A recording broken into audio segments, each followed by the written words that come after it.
ನಮಃ ಪರಮಗುರುಭ್ಯೋ ನಮಃ. ಶ್ರೀಮದಾನಂದತೀರ್ಥ ಭಗವತ್ಪಾದಾಚಾರ್ಯೇಭ್ಯೋ ನಮಃ. ಶ್ರೀ ವೇದವ್ಯಾಸಾಯ ನಮಃ. ಹರಿ ಓಂ. ಕಾಮಧೇನುರ್ಯಥಾ ಪೂರ್ವಂ ಸರ್ವಾಭೀಷ್ಟಫಲಪ್ರದಂ ತಥಾ ಕಲೌ ವಾದಿರಾಜ ಶ್ರೀಪಾದೋಭೀಷ್ಟದಸ್ಸತಾಂ. ಹರಿ ಓಂ. ಹರಿ ಓಂ. ಹರಿ ಓಂ. ಪಾಪಹರ ಶ್ರೀಮದ್ ವಾದಿರಾಜ ಪೂಜ್ಯ ಚರಣರ ಚರಿತ್ರೆಗಳನ್ನು ಕಾಣ್ತಾ ಬಂದಿದ್ದೇವೆ. ಇವತ್ತು ಮತ್ತೆರಡು ಅವರ ದಿವ್ಯವಾದ ಚರಿತ್ರೆಗಳನ್ನು ತಿಳಿಯುವಂತಹ ಒಂದು ಪ್ರಯತ್ನವನ್ನು ನಾವು ಮಾಡೋಣ. ಹಯಗ್ರೀವ ದೇವರ ಉಪಾಸಕರಾಗಿರ್ತಕ್ಕಂತಹ ಶ್ರೀಮದ್ ವಾದಿರಾಜ ಗುರುಸಾರ್ವಭೌಮರಿಗೆ ಹಯಗ್ರೀವ ರೂಪಿ ಭಗವಂತ ಯಾವ ರೀತಿ ಅನುಗ್ರಹವನ್ನು ಮಾಡಿದ ಅನ್ನುವಂತಹ ಪ್ರಸಂಗವನ್ನು ಇವತ್ತು ತಿಳಿಯುವ ಪ್ರಯತ್ನವನ್ನು ಮಾಡೋಣ. ಶ್ರೀಮದ್ ವಾದಿರಾಜ ಗುರುಸಾರ್ವಭೌಮರು ದಿಗ್ವಿಜಯವನ್ನು ಮಾಡ್ತಾ ಪಂಢರಪುರ ಕ್ಷೇತ್ರಕ್ಕೆ ಹೋಗಿರ್ತಾರೆ. ಅಲ್ಲಿ ಒಬ್ಬ ಧನಿಕ ಸಿಕ್ಕಾಪಟ್ಟೆ ಅವನದು ಹೊಲದಲ್ಲಿ ಅವನು ಕಡ್ಲೆ ಹಾಕಿದ್ದ. ಪ್ರಾಯಶಃ ಹಿಂಗಾರಿ ಬೆಳೆಯಲ್ಲಿ ಕಡ್ಲೆಯನ್ನು ಹಾಕ್ತಾರೆ. ಹೀಗಾಗಿ ಅವನು ಕಡ್ಲೆಯನ್ನು ಹಾಕಿದ್ದ. ತುಂಬ ಫಲವತ್ತಾಗಿ ಕಡ್ಲೆ ಬಂದಿತ್ತು. ಅವನಿಗೆ ತುಂಬ ಖುಷಿಯಾಗಿತ್ತು. ಚೆನ್ನಾಗಿ ಬಂದಿದೆ ಕಡ್ಲೆ ಅಂತ ಹೇಳಿ ಬಹಳ ಖುಷಿ ಪಟ್ಟಿದ್ದ. ಇನ್ಮೇಲೆ ಅದನ್ನು ಕಟಾವು ಮಾಡಬೇಕು. ಹಸಿ ಕಡ್ಲಿ ಇತ್ತು, ಇನ್ನು ಅದು ಒಣಗಿದ ಮೇಲೆ ಅದನ್ನು ಕಟಾವು ಮಾಡಬೇಕು. ಅದು ಚೆನ್ನಾಗಿ ಬಂದಿದೆ ಅಂತ ಖುಷಿಯಲ್ಲಿ ಅವನು ಇದ್ದ. ಆ ಸಮಯದಲ್ಲಿ ದಿಗ್ವಿಜಯವನ್ನು ಮಾಡ್ತಾ ಶ್ರೀಮದ್ ವಾದಿರಾಜ ಗುರುಸಾರ್ವಭೌಮರು ಪಂಢರಪುರಕ್ಕೆ ಹೋಗಿದ್ದಾರೆ. ಅಲ್ಲಿ ಒಂದು ಬಿಳಿ ಕುದುರೆ ಅದು ಹೋಗಿ ಅವನ ಹೊಲಕ್ಕೆ ಹೋಗಿ ಆ ಹೊಲದಲ್ಲಿರ್ತಕ್ಕಂತಹ ಕಡ್ಲಿಗಳನ್ನು ತಿನ್ನೋಕೆ ಶುರು ಮಾಡಿತು. ಆಗ ಧನಿಕ ನೋಡಿದ, ರೈತ ನೋಡಿದ, ತುಂಬ ಸಿಟ್ಟು ಬಂತು. ಯಾರ್ದು ಈ ಕುದುರೆ ಇಲ್ಲಿ ಯಾಕೆ ಬಂದು ಅದು ತಿಂತಾ ಇದೆ? ಉತ್ತಮವಾಗಿ ಬೆಳೆದ ಕಡ್ಲಿಗಳನ್ನು ತಿಂತಾ ಇದೆಯಲ್ಲ ಇದು ಅಂತ ಕೋಪ ಬಂತವನಿಗೆ. ಕೋಪ ಬಂದು ಏನು ಮಾಡಿದ ಅಂದರೆ ಆ ಕುದುರೆಯನ್ನು ಹಿಡಿದು ಕಟ್ಟಾಕಬೇಕು ಅಂತ ಕುದುರೆ ಹತ್ತಿರಕ್ಕೆ ಬಂದ. ಕುದುರೆ ಹೆದರಿ ಓಡೋಕೆ ಶುರು ಮಾಡಿತು. ಇವನೂ ಬಿಡಲಿಲ್ಲ. ಕುದುರೆ ಹಿಂದೆನೆ ತಾನೂ ಬೆನ್ನು ಹತ್ತಿ ಹೊರಟ. ಖರೆ ಕುದುರೆ ವೇಗ ಎಷ್ಟಿದೆ ಅಷ್ಟು ವೇಗಕ್ಕೆ ಇವನಿಗೆ ಓಡ್ಲಿಕ್ಕೆ ಆಗುವುದಿಲ್ಲ. ನೋಡಿ ಭಗವಂತನ ವ್ಯಾಪಾರ ಹೇಗಿದೆ.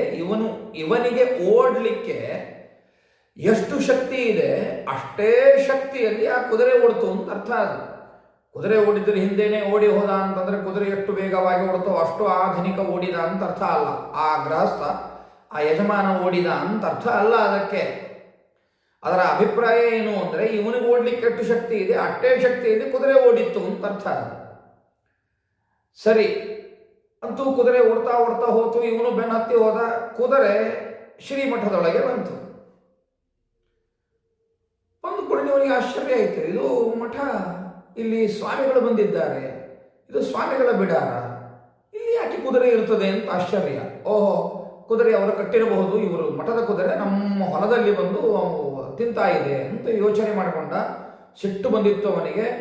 ಕುದುರೆ ನೋಡ್ತಾನೆ, ಕುದುರೆ ಕಾಣಲಿಲ್ಲ ಅಲ್ಲಿ. ಸೀದಾ ಮಠದೊಳಗೆ ಪ್ರವೇಶ ಮಾಡಿದ, ಗದರಿಸೋಕೆ ಶುರು ಮಾಡಿದ. ನೀವು ನಿಮ್ಮ ಮಠದ ಕುದುರೆಯನ್ನು ನಮ್ಮ ಹೊಲಕ್ಕೆ ಬಿಟ್ಟು ಮೇಯಿಸಿದರೆ ಹೇಗೆ? ತುಂಬ ಚೆನ್ನಾಗಿ ಬಂದಿತ್ತು ಬೆಳೆ, ನನ್ನ ವರ್ಷದ ಪೀಕದು, ಆ ವರ್ಷದ ಬೆಳೆ ಎಲ್ಲ ನಾಶ ಆದರೆ ನನಗೆಷ್ಟು ತೊಂದರೆ ಆಗ್ತದೆ ಅಂತ ತನ್ನ ನಷ್ಟದ ವಿಚಾರಗಳನ್ನು ಬಹಳ ಹೇಳೋಕೆ ಶುರು ಮಾಡಿದ. ಹಸನ್ಮುಖರಾಗಿ ವಾದಿರಾಜ ಗುರುಸಾರ್ವಭೌಮರಂತಾರೆ, ಏನಪ್ಪ ನೀನೇನು ಹೇಳ್ತಾ ಇದ್ದೆ, ನನ್ನ ಮುಂದೆ ಗೊತ್ತಾಗ್ತಾ ಇಲ್ಲ. ಏನು, ನಮ್ಮ ಮಠದಲ್ಲಿ ನಾವು ಯಾವ ಪ್ರಾಣಿಗಳನ್ನೂ ಸಾಕಿಲ್ಲ, ಕುದುರೆ ನಮಗೆ ಗೊತ್ತಿಲ್ಲ ಅಂದರು. ಇಲ್ಲ ಸ್ವಾಮಿ, ಬಿಳೆ ಕುದುರೆ ಇದೆ, ನಾನು ಬಂದಿದ್ದನ್ನು ನೋಡಿದ್ದೀನಿ, ಅದನ್ನು ಬೆನ್ನು ಹತ್ಕೊಂಡು ಬಂದಿದ್ದೀನಿ, ಅದು ನಿಮ್ಮ ಮಠದೊಳಗೆ ಬಂದ ಮೇಲೆ ನನಗೆ ಈಗ ಕಾಣ್ತಾ ಇಲ್ಲ ಅಂತ ಹೇಳಿದ. ಇರಲಿ, ಇನ್ನೊಮ್ಮೆ ಹುಡ್ಕೊಂಡು ಹೋಗು ನಮ್ಮ ಮಠದಲ್ಲಿ, ಇನ್ನೊಮ್ಮೆ ಎಲ್ಲ ಸುತ್ತಲೂ ನೋಡ್ಕೊಂಡು ಬಾ ಅಂತ ಹೇಳಿದರು ವಾದಿರಾಜ ಗುರುಸಾರ್ವಭೌಮರು. ಆಗಲಿ ಇಂಥವನು ಹೋದ. ಮತ್ತೆ ಎಲ್ಲ ಕಡೆಗೆ ನೋಡಿದ. ಕುದುರೆ ಇದ್ದ ಕುರುಹೂ ಇಲ್ಲ. ಕುದುರೆ ಇಲ್ಲ ಅಲ್ಲ, ಕುದುರೆ ಇದ್ದ ಕುರುಹೂ ಇಲ್ಲ. ಅವನಿಗೆ ಮತ್ತಷ್ಟು ಆಶ್ಚರ್ಯ ಆಯಿತು. ಏನಿದು, ಕುದುರೆ ಇದ್ದ ಕುರುಹುಗಳಾದರೂ ಇರಬೇಕಲ್ಲ, ಅದು ಇಲ್ಲಲ್ಲ ಇಲ್ಲಿ ಅಂತ. ಅವನಂದ, ಅಯ್ಯೋ, ಮತ್ತು ನಾನೇನು ತಪ್ಪು ತಿಳಿದ? ಇಲ್ಲ, ಈ ಮಠದೊಳಗೆ ಒಳಗೆ ಹೋಗಿದ್ದನ್ನು ನಾನು ನೋಡಿದ್ದೀನಿ ಅಂತ. ಮತ್ತೆ ಅವನಿಗೆ ಕಣ್ಣಾರೆ ನೋಡಿದ್ದು, ಅದೇ ಹೇಗೆ ಸುಳ್ಳು ಅನ್ನಲಿಕ್ಕಾಗತ್ತೆ ಅವನಿಗೆ. ಹೀಗಾಗಿ ಇರಲಿ ನೋಡುವ ಅಂತ ಮತ್ತೆ ಬಂದು ಸ್ವಾಮಿಗಳಿಗೆ ನಮಸ್ಕಾರ ಮಾಡಿ ಕೇಳಿದ. ಸ್ವಾಮಿ ಕುದುರೆ ಬಂದದ್ದು ಸತ್ಯ, ಇಲ್ಲೇ ಒಳಗೆ ಹೋಗಿದ್ದು ಸತ್ಯ, ಆದರೆ ಇಲ್ಲಿ ಕುದುರೆ ಇದ್ದ ಕುರುಹೂ ಇಲ್ಲ ಅಂದರೆ ಏನೋ ಚಮತ್ಕಾರ ಇದೆ, ತಾವು ಅದನ್ನು ಬಿಡಿಸಿ ಹೇಳಬೇಕು ಅಂತ ಕೇಳಿದ. ಆಗ ವಾದಿರಾಜ ಗುರುಸಾರ್ವಭೌಮರು ಹೇಳ್ತಾರೆ, ನೋಡಪ್ಪ, ಪ್ರಾಯಶಃ ಇದು ಭಗವಂತನ ಲೀಲೆ. ನೀನು ನಾಳೆ ನಿನ್ನ ಹೊಲಕ್ಕೆ ಹೋಗಿ ನೋಡು, ಅಲ್ಲಿ ಏನು ಪವಾಡ ನಡೆದಿರ್ತದೆ ಬಂದು ಹೇಳು ಅಂತ ಹೇಳಿದರು. ಆಗಲಿ ಅಂತಂದ. ಅವನು ಮಾರನೇ ದಿವಸ ಬೆಳಿಗ್ಗೆ ಮತ್ತೆ ತನ್ನ ಹೊಲಕ್ಕೆ ಹೋದ. ಹೊಲಕ್ಕೆ ಹೋದರೆ ಅಲ್ಲಿ ಅವನ ಆ ಕುದುರೆ ಎಷ್ಟೆಷ್ಟು ಭಾಗದಲ್ಲಿ ತನ್ನ ಬಾಯಿಯನ್ನು ಹಚ್ಚಿತ್ತೋ ಅಷ್ಟು ಭಾಗದ ಕಡಲೆಕಾಯಿಗಳು ಬಂಗಾರದ ಕಡಲೆಕಾಯಿಗಳಾಗಿತ್ತು.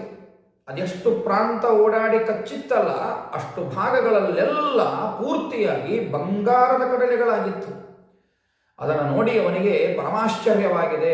ಓಡೋಡಿ ಬಂದ ಮಠಕ್ಕೆ, ಸ್ವಾಮಿ ಹೀಗಾಗಿದೆ ಅಂತ ಸ್ವಾಮಿಗಳ ಪಾದಕ್ಕೆ ಎರಗಿದ. ಆಗ ಸ್ವಾಮಿಗಳು ಹೇಳ್ತಾರೆ, ನಿನ್ನ ಪ್ರಾಮಾಣಿಕ ಭಕ್ತಿ, ಶ್ರದ್ಧೆ, ವಿಶ್ವಾಸಕ್ಕೆ ಭಗವಂತ ಮೆಚ್ಚಿದ್ದಾನೆ. ನಮ್ಮ ಹಯಗ್ರೀವ ರೂಪಿ ಭಗವಂತ ಬಂದು ನಿಮ್ಮ ಹೊಲವನ್ನು ಮೇಯ್ದಿದ್ದಾನೆ, ಅಲ್ಲಿಯ ಕಡಲೆಗಳನ್ನು ಸ್ವೀಕಾರ ಮಾಡಿದ್ದಾನೆ.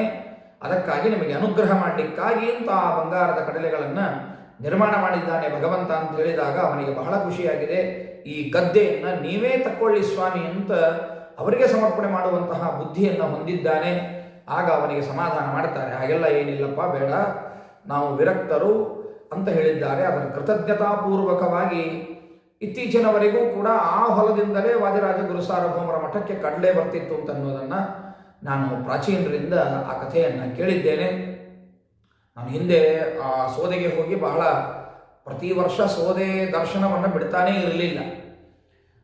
ಪ್ರತಿ ವರ್ಷ ಒಂದು 3 ದಿವಸ 5 ದಿವಸ ಅಥವಾ 7 ದಿವಸ ಅಲ್ಲಿ ಸೋದೆಯಲ್ಲಿ ಇರೋದೆ. ಆಗ ಅಲ್ಲಿನ ಹಿರಿಯರು ಹೇಳ್ತಿದ್ರು, ಇಲ್ಲ ಇಲ್ಲಿ ಆ ಕಡಲೆನೇ ಬರ್ತಿತ್ತು, ಇತ್ತೀಚಿನ ದಿನಮಾನಗಳಲ್ಲಿ ಅದು ಇಲ್ಲ ಅಂತಾಗಿದೆ ಅಂತ. ಅಕಸ್ಮಾತ್ ಮತ್ತೆ ಈಗ ಕೊಡ್ತಿದ್ರೆ ಅದು ಬಹಳ ಸಂತೋಷನೇ. ಆ ಕಡ್ಲಿಯಿಂದಲೇ ಬರುತ್ತದೆ ಎಂಬುದಾಗಿ, ಆ ಹೊಲದಿಂದಲೇ ಕಡ್ಲಿ ಬರುತ್ತದೆ ಅಂತ ಆಗ ನಾವು ಕೇಳಿದ್ದು ಇದೆ. ಇರಲಿ, ಅಂತೂ ಎಷ್ಟು ಅತ್ಯದ್ಭುತವಾದ ಮಹಿಮೆ. ಹಯಗ್ರೀವ ರೂಪಿ ಭಗವಂತ ಇವರ ಮಹಿಮೆಯನ್ನೂ ತೋರಿಸಿದ. ಅವನಿಗೆ ಅನುಗ್ರಹ ಮಾಡಿದ ಅಷ್ಟೇ ಅಲ್ಲ, ವಾದಿರಾಜ ಗುರುಸಾರ್ವಭೌಮರು ಎಂತಹ ಹರಿಭಕ್ತರು, ದೇವರನ್ನ ಒಲಿಸಿಕೊಂಡ ಮಹಾಭಕ್ತರು ಅನ್ನುವುದನ್ನೂ ಕೂಡ ಜಗತ್ತಿಗೆ ಸಾರಿದ ಭಗವಾನ್ ಹಯವದನ. ಹಾಗೆ ಎಲ್ಲಾದರೂ ಸಾಧ್ಯದೇನು ನೋಡ್ರಿ, ಯೋಚನೆ ಮಾಡಿ. ಅವರ ಉಪಾಸ್ಯ ಮೂರ್ತಿ ಹಯವದನ, ಅಲ್ಲಿ ಹೋದದ್ದು ಹಯ, ಅಲ್ಲಿ ಹಯವದನ ತಿಂದು ಬಂಗಾರದ ಕಡಲೆಗಳನ್ನು ನಿರ್ಮಾಣ ಮಾಡಿಸಿ ಅವನಿಗೆ ಪವಾಡ ತೋರಿಸಿ ಅವನಿಗೂ ಅನುಗ್ರಹ ಮಾಡೋದಲ್ಲದೆ ಇಂತಹ ಮಹಾಭಗವದ್ಭಕ್ತರ ಬಳಿ ನಾನು ಸದಾ ಇರ್ತೇನೆ ಅಂತಲೂ ಒಂದು ದೊಡ್ಡದಾದ ತತ್ವವನ್ನು ಭಗವಂತ ನಮಗೆ ತೋರಿಸಿದ್ದಾನೆ. ಅಂತಹ ಮಹಾನುಭಾವರಾದ ವಾದಿರಾಜ ಗುರುಸಾರ್ವಭೌಮರ ಅನುಗ್ರಹ ನಮಗಿದ್ದರೆ, ಹಯಗ್ರೀವ ರೂಪಿ ಭಗವಂತನ ಅನುಗ್ರಹ ನಮಗಿರುತ್ತದೆ. ಆಗ ನಮ್ಮ ಹಯಗ್ರೀವೇತಿ ಯೋ ವದೆ ತಸ್ಸ ನಿಸ್ಸರತೆ ವಾಣಿ ಜನ್ನುಃಕನ್ಯಾ ಪ್ರವಾಹವತ ಅಂತ ವಾದಿರಾಜ ಗುರುಸಾರ್ವಭೌಮರೇ ಸ್ತೋತ್ರ ಮಾಡಿದಂತೆ ನಮ್ಮ ವದನದಿಂದಲೂ ಗಂಗಾ ಪ್ರವಾಹದಂತೆ ಚೆನ್ನಾಗಿ ಆ ಪ್ರವಾಹ ಹೇಗೆ, ಆ ಓಘ ಹೇಗೆ ಇರುತ್ತದೋ ಹಾಗೆ ನಮ್ಮ ಮಾತುಗಳೂ ಬರುತ್ತದೆ. ಅಂತಹ ಹಯಗ್ರೀವ ರೂಪಿ ಭಗವಂತನ ಅನುಗ್ರಹ ನಮಗೆ ಸದಾಕಾಲ ಇರಲಿ ಅಂತ ಪ್ರಾರ್ಥನೆ ಮಾಡುತ್ತಾ ಮತ್ತೆ ಮುಂದೆ ವಾದಿರಾಜ ಗುರುಸಾರ್ವಭೌಮರ ಮತ್ತೊಂದು ಚರಿತ್ರೆಯತ್ತ ನಾವು ಚಿತ್ತವನ್ನು ಇಡೋಣ. ಹಾಗೆ ದಿಗ್ವಿಜಯವನ್ನು ಮಾಡ್ತಾ ಮಾಡ್ತಾ ವಿಜಯನಗರಕ್ಕೆ ಬಂದಿದ್ದಾರೆ. ಪ್ರಾಯಶಃ ವಿಜಯನಗರದಲ್ಲಿ ವೆಂಕಟಪತಿ ಅಂತ ರಾಜ ಇರಬೇಕು. ಆ ರಾಜ ಚೆನ್ನಾಗಿ ರಾಜ್ಯಭಾರವನ್ನು ಮಾಡ್ತಾ ಇದ್ದ. ಅವನು ಧಾರ್ಮಿಕನೂ ಆಗಿದ್ದ. ಆ ಕಾಲವೇ ಹೇಗೆ, ರಾಜರುಗಳೆಲ್ಲ ಧಾರ್ಮಿಕ ರಾಜರುಗಳು ಇರತಕ್ಕಂತಹ ಕಾಲ. ಪ್ರಜೆಗಳು ಅಷ್ಟೇನೆ ಧಾರ್ಮಿಕ ಪ್ರಜೆಗಳು. ಎಲ್ಲೂ ಕೂಡ ಪ್ರಜೆಗಳಲ್ಲಿ ವೈಷಮ್ಯಾದಿಗಳು ಇರಲಿಲ್ಲ. ಈ ದ್ವೇಷ, ಅಸೂಯ, ಮಾತ್ಸರ್ಯಾದಿಗಳೇನಿವೆ ಅಂಥವುಗಳು ಯಾವುವು ಇರಲಿಲ್ಲ. ಇದು ಕಲಿಕಾಲದ ಪ್ರಭಾವದಿಂದ ಕಡಿಮೆ ಪ್ರಮಾಣದಲ್ಲಿ ಇತ್ತು ಹೊರತು ಇವತ್ತಿನ ಮಟ್ಟದಲ್ಲಿ ನಾವೇನು ನೋಡ್ತೇವೆ ಹಾಗೆ ಇರಲಿಲ್ಲ. ರಾಜ ಬಹಳ ಉತ್ತಮನಾಗಿರ್ತಕ್ಕಂತಹ ರಾಜ. ಅವನಲ್ಲಿ ಒಂದು ದೊಡ್ಡ ವೈಶಿಷ್ಟ್ಯ ಏನು ಅಂದರೆ ಕವಿ, ಸ್ವತಃ ಕವಿಯಾಗಿದ್ದ. ಹೀಗಾಗಿ ನಾನಾ ವಿಧದ ಕಾವ್ಯಗಳ ಅಧ್ಯಯನ ಮಾಡೋದಾಗಲಿ ಅಥವಾ ತಾನೇ ಕಾವ್ಯಗಳನ್ನು ರಚನೆ ಮಾಡೋದಾಗಲಿ ಅಥವಾ ತನ್ನ ಆಸ್ಥಾನ ವಿದ್ವಾಂಸರೇನಿದ್ದಾರೆ ಆಸ್ಥಾನ ವಿದ್ವಾಂಸರಿಂದ ಕಾವ್ಯಗಳನ್ನು ರಚನೆ ಮಾಡಿಸೋದಾಗಲಿ ಎಲ್ಲ ಕೆಲಸಗಳನ್ನು ತುಂಬ ಶ್ರದ್ಧಾಪೂರ್ವಕವಾಗಿ ಮಾಡ್ತಿದ್ದ. ಒಂದು ಬಾರಿ ಏನು ಮಾಡಿದ ಅಂದರೆ ಅನೇಕ ಕವಿಗಳನ್ನೆಲ್ಲ ಕರೆದ. ಶ್ರೀಮದ್ ವಾದಿರಾಜ ಗುರು ಸಾರ್ವಭೌಮರು ಕವಿ ಸಾರ್ವಭೌಮರು ಅನ್ನೋದು ಅವನಿಗೆ ಗಮನಕ್ಕೆ ಬಂದಿತ್ತು. ಅವರ ಅಧ್ಯಕ್ಷತೆಯಲ್ಲಿ ಆ ಒಂದು ಸಭೆಯನ್ನು ಮಾಡಿದ. ಶ್ರೀಮದ್ ವಾದಿರಾಜ ಗುರು ಸಾರ್ವಭೌಮರು ಅಧ್ಯಕ್ಷರಾಗಿ ಕುಳಿತಿದ್ದಾರೆ. ಮಿಕ್ಕ ಎಲ್ಲ ಕವಿಗಳು ಬಂದಿದ್ದಾರೆ.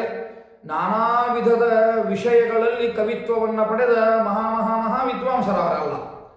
ಅವರೆಲ್ಲ ಏನೇನೇನೇನು ವಿಚಾರಗಳನ್ನು ಹೇಳುತ್ತಾರೆ, ಅದಕ್ಕೆಲ್ಲವೂ ಏನು ಪ್ರಶ್ನೆ ಕೇಳ್ತಾರೋ ಅದಕ್ಕೆ ಉತ್ತರ ಕೊಡೋದು, ಎಲ್ಲಿ ತಪ್ಪು ಮಾತಾಡ್ತಾರೆ ಅದನ್ನು ತಿದ್ದೋದು. ನಮ್ಮ ವಾದಿರಾಜ ಗುರು ಸಾರ್ವಭೌಮರ ಶೈಲಿ ಎಂತಹ ಶೈಲಿ ಅಂದರೆ, ಯಾರೇ ತಪ್ಪು ಮಾತಾಡಿದರೂ ನಿರ್ದಾಕ್ಷಿಣ್ಯವಾಗಿ ಅದನ್ನು ಖಂಡಿಸ್ತಾರೆ.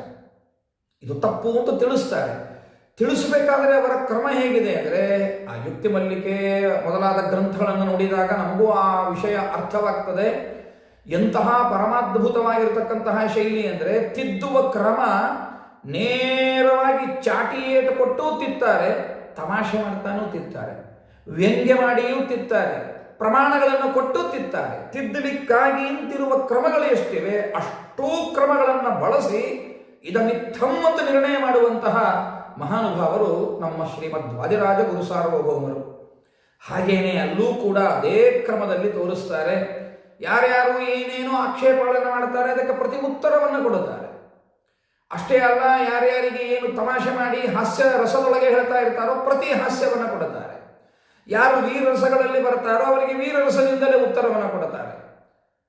ಹೀಗೆ ಆ ಪ್ರಸಂಗಕ್ಕನುಗುಣವಾಗಿ ಯಾವ ಕವಿಗಳು ಯಾವ ವಿಷಯಗಳ ಮಂಡನೆಯನ್ನು ಮಾಡ್ತಾರೋ ಆ ಎಲ್ಲ ವಿಷಯಗಳಿಗೂ ಆಯಾ ಪ್ರಸಂಗಕ್ಕನುಗುಣವಾಗಿಯೇ ತಮ್ಮ ಸತ್ಸಿದ್ಧಾಂತ ಏನಿದೆ ಅದನ್ನು ಸ್ಥಾಪನೆ ಮಾಡ್ತಾರೆ ಮಹಾನುಭಾವರು.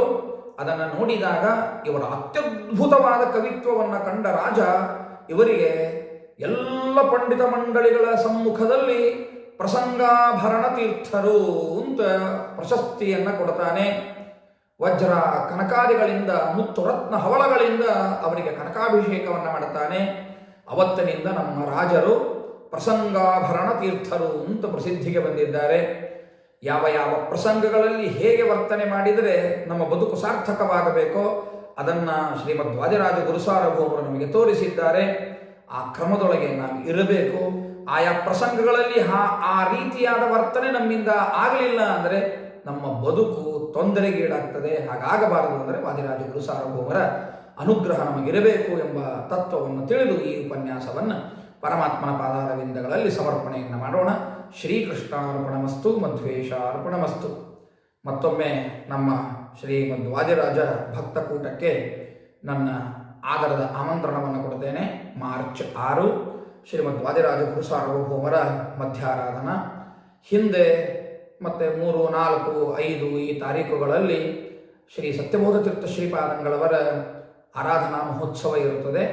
ನಮ್ಮಲ್ಲಿ ಇಬ್ಬರದೂ ಬೃಂದಾವನ ಇದೆ. ಶ್ರೀಮದ್ ಟೀಕಾಕೃತ್ಪಾದರ, ಶ್ರೀಮದ್ ವಾದಿರಾಜರ, ಶ್ರೀಮದ್ ರಾಘವೇಂದ್ರರ, ಶ್ರೀಮದ್ ಸತ್ಯಬೋಧ ತೀರ್ಥ ಶ್ರೀಪಾದಂಗಳವರ ಬೃಂದಾವನಗಳಿರುವುದರಿಂದಾಗಿ ನಾವು ಈ ಶ್ರೀ ಬೋಧ ರಾಜೋತ್ಸವ ಅಂತ ಉತ್ಸವವನ್ನು ಮಾಡುತ್ತೇವೆ. ಅಂದರೆ ಸತ್ಯಬೋಧ ತೀರ್ಥ ಶ್ರೀಪಾದಂಗಳವರ ವಾದಿರಾಜ ಗುರು ಸಾರ್ವಭೌಮರ ಆರಾಧನೆಯನ್ನು ಮಾಡುತ್ತೇವೆ.